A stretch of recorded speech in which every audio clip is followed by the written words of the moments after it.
जब आप जीतते हो तब चुनाव आयोग महान है, जब आप हारते हो तो चुनाव आयोग निकम्मा है, बीजेपी का कहने पर चलता है। जब आप जीतते हो मतदाता सूची अच्छी है, मतदाता सूची अच्छी है, और जब आप हारते हो तो मतदाता सूची खराब है। परंतु ऐसा नहीं कि हम 2014 के बाद एक भी चुनाव नहीं हारे। छत्तीसगढ़ में 18 में हारे, राजस्थान में 18 में हारे, मध्य प्रदेश में 18 में हारे, कर्नाटक में भी 14 के बाद हारे, तेलंगाना में हम जीत नहीं पाए, चेन्नई में हम जीत नहीं पाए, बंगाल में भी हम हारे। भाई तो तब तो ये मतदाता सूची बहुत अच्छी होती है, तब से नए कपड़े पहनकर आप शपथ ले लेते हो। उस वक्त मतदाता सूची का विरोध नहीं करते हो, और जब मुंह की पटखनी पड़ती है बिहार की तरह, तब मतदाता सूची का विरोध करते हो। माननीय मेरे दोहरे मापदंड नहीं चलेंगे लोकतंत्र में। जो 3 प्रेस कॉन्फ्रेंस, एक सादा प्रेस कॉन्फ्रेंस, एक एटम बम वाला प्रेस कॉन्फ्रेंस, एक परमाणु बम वाला, ये तीनों में क्या हुआ, इसके सारे जवाब मेरे पास है। विपक्ष के नेता राहुल गांधी जी ने 5 नवंबर 2025 को एक प्रेस कॉन्फ्रेंस में परमाणु बम फोड़ा। अब वो परमाणु बम के अंदर उन्होंने कहा कि हरियाणा में एक ही घर में 501 वोट पड़ गए।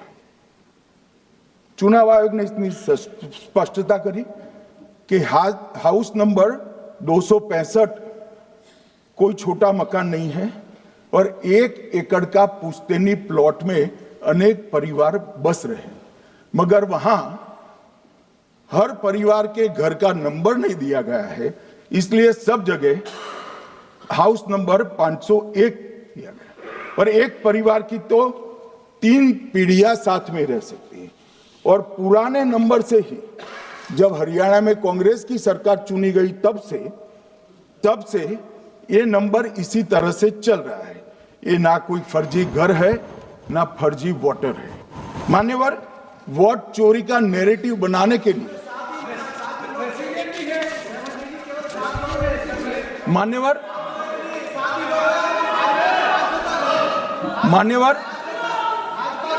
बिहार में भी मेरा भाषण पूरा हो जाने दो। नहीं, आप अभी पूरा भाषण नहीं, कई बार नाम आएगा।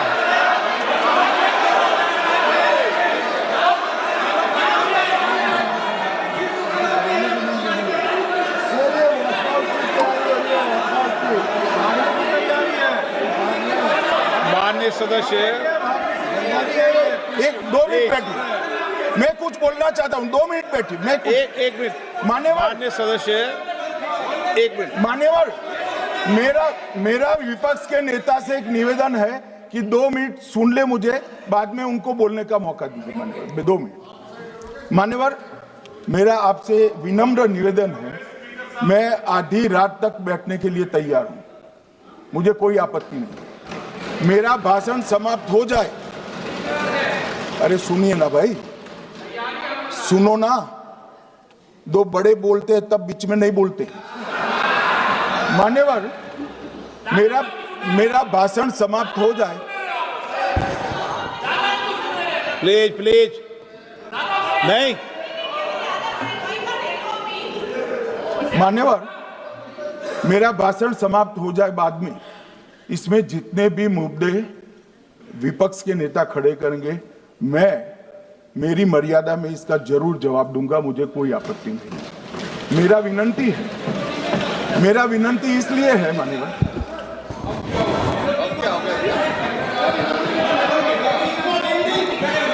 एक मिनट,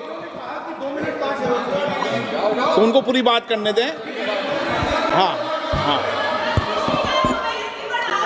मान्यवर, मेरा विनंती भी, मान्यवर, नो प्लीज डिबेट नहीं करते बैठे। मान्यवर, मेरा विनंती इसलिए है कि शायद वो जो मुद्दा खड़ा करना चाहते हैं उसका जवाब मेरे आगे भाषण में आ जाएगा तो मुद्दा ही नहीं बचेगा, इसलिए मैं कह रहा हूं मुझे पूरा सुन लिया जाए। मान्यवर, बिहार में एक मतदाता की उम्र 34 साल बताई गई, 34 साल की है, इसको 124 साल बताया गया। सच था कि इसमें उम्र 124 बार छपी थी। बाद में मिंता देवी जी ने खुद बताया कि उन्होंने ऑनलाइन आवेदन किया था और वो ऑनलाइन आवेदन करने में गलती हो गई, इसके कारण उम्र 124 बार साल छपी थी। अब इसके आधार पर मतदाता सूची पर प्रश्न कर दिए। सुबोध कुमार नवादा, प्रेस कॉन्फ्रेंस में कहा गया कि एक राजनीतिक दल के बीएलए है, इनका नाम कभी आया ही नहीं, वो भी सच नहीं निकला। रंजू देवी रोहतास, उनको कहा कि एक कार्यकर्ता, उन्होंने बाद में रंजू देवी जी ने स्टेटमेंट दिया, जबरन बुलाकर उनकी वोटर लिस्ट से नाम काट लिया गया, ऐसा आरोप हुआ।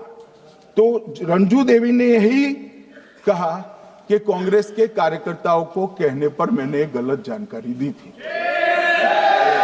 मान्यवर, ये जो प्रेस कॉन्फ्रेंस हुई और उसने जिस प्रकार का देश में माहौल बनाया, चलो ये तो मैंने आरोप जो लगाए थे और सत्य क्या है कहा, मगर मैं विपक्ष के नेता ने जो प्रेस कॉन्फ्रेंस में कहा कि मतदाता सूची ठीक नहीं है, इसको सुधार करना चाहिए, तो भाई गहन पुनर्निरीक्षण क्या है, एसआईआर क्या है, मतदाता सूची का सुधार करने की प्रक्रिया है, और वो कर रहे हैं तो भी विरोध कर रहे हैं, पुरानी मतदाता सूची कर रहे हैं तो भी विरोध कर रहे हैं। भाई मतदाता सूची पुरानी हो या नहीं, आपका हारना तय है, ये मतदाता सूची से नहीं होता। मान्यवर, उन्होंने कहा, अपने लॉजिक के समर्थन में कहा कि भारतीय जनता पार्टी को कभी एंटी इनकम्बेंसी का सामना नहीं करना पड़ता। मान्यवर, एंटी इनकम्बेंसी इनके खिलाफ होती है जो जनहित के विरुद्ध काम करे। ये बात सही है कि भाजपा को एंटी इनकम्बेंसी का फायदा विरोध बहुत कम करना पड़ता है। हमारी सरकारें बार बार चुनकर आती हैं, चाहे राज्य में है या केंद्र में, परंतु ऐसा नहीं है कि हम 2014 के बाद एक भी चुनाव नहीं हारे। छत्तीसगढ़ में 18 में हारे, राजस्थान में 18 में हारे, मध्य प्रदेश में 18 में हारे, कर्नाटक में भी 14 के बाद हारे, तेलंगाना में हम जीत नहीं पाए, चेन्नई में हम जीत नहीं पाए, बंगाल में भी हम हारे। भाई तो तब तो ये मतदाता सूची बहुत अच्छी होती है, तब से नए कपड़े पहनकर आप शपथ ले लेते हो। उस वक्त मतदाता सूची का विरोध नहीं करते हो, और जब मुंह की पटखनी पड़ती है बिहार की तरह, तब मतदाता सूची का विरोध करते हो। मान्यवर, दोहरे मापदंड नहीं चलेंगे लोकतंत्र में। जब आप जीतते हो तब चुनाव आयोग महान है, जब आप हारते हो तो चुनाव आयोग निकम्मा है, बीजेपी का कहने पर चलता है। जब आप जीतते हो मतदाता सूची अच्छी है, मतदाता सूची अच्छी है, और जब आप हारते हो तो मतदाता सूची खराब है। मान्यवर, मुझे कोई आपत्ति नहीं, इस प्रकार का भ्रांति फैलाए तो फैलाए, मेरा दायित्व है कि इस देश की जनता को एक ड्यूअल स्टैंडर्ड की जानकारी देना, जो मैं आज इस सदन में खड़े होकर दे रहा हूं। मान्यवर, आगे पर भी मैं इस विषय को कहूंगा, और ढेर सारे आरोपों के मेरे पास जवाब है। जो 3 प्रेस कॉन्फ्रेंस में, एक सादा प्रेस कॉन्फ्रेंस, एक एटम बम वाला प्रेस कॉन्फ्रेंस, एक परमाणु बम वाला, ये तीनों में क्या हुआ, इसके सारे जवाब मेरे पास है। मान्यवर, अब ये कहते हैं कि 2-2 जगह है, 2-2 जगह मतदाता है। मान्यवर, किन किन लोगों के 2-2 जगह मतदाता में, इसमें जिनके नाम 2 जगह रजिस्टर्ड है उसका दोष नहीं निकालता मैं, क्योंकि एक जगह से कोई व्यक्ति दूसरी जगह गई तो 2010 के बाद इसको डिलीट करने का अधिकार आरओ के पास से ले लिया गया। इसके कारण ये विसंगतियां खड़ी हुई है। किसके हैं? श्री प्रशांत किशोर जी के 2 जगह मतदाता है, पवन खेरा जी का भी है, तेजस्वी यादव का स्वयं का है, टी सिद्दीकी एनआईसी केरल के नेता का है, मान्यवर संजय सिंह आप पार्टी के नेता के हैं, एक किशोरी पेडनेकर यूबीटी शिवसेना के हैं, इनका भी है। मान्यवर, सामान्य गलतियां हैं क्योंकि एक नियम आ गया, जिसका जब वोट काटने का जिसका अधिकार है उसको रोक लिया गया, तो आरओ वोट काट नहीं सकता था, इसलिए 2 जगह रह गए। अब वही एक गहन पुनर्निरीक्षण से सुधरना है, मगर आप गहन पुनर्निरीक्षण को वोट चोरी कह रहे हो। मान्यवर, वोट चोरी किसको कहते हैं वो मैं बताना चाहता हूं, और हमारे यहां कुछ परिवार ऐसे हैं जो पुश्तैनी वोट चोरी करते हैं। अच्छा बोलिए आप। हाँ बोले आप बोले। हाँ बोले आप बोले। स्पीकर सर, मेरा कल एक सवाल था, जो हिंदुस्तान के इतिहास में पहली बार डिसीजन लिया गया कि इलेक्शन कमिश्नर्स को फुल फुल इम्यूनिटी दी जाएगी। ठीक है, ये है ना, इसका जवाब भी दें। इसका पीछ मैं खत्म नहीं किया सर। इसके पीछे जो थिंकिंग थी वो हमें सबसे पहले बताएं।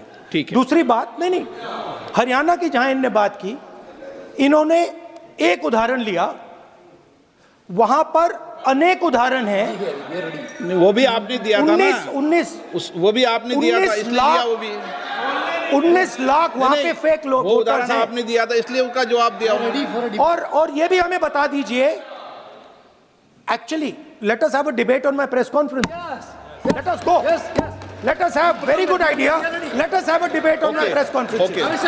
Amit Shah ji, I challenge you to have a debate on the 3 press conferences. Please. ठीक है, बैठ जाए।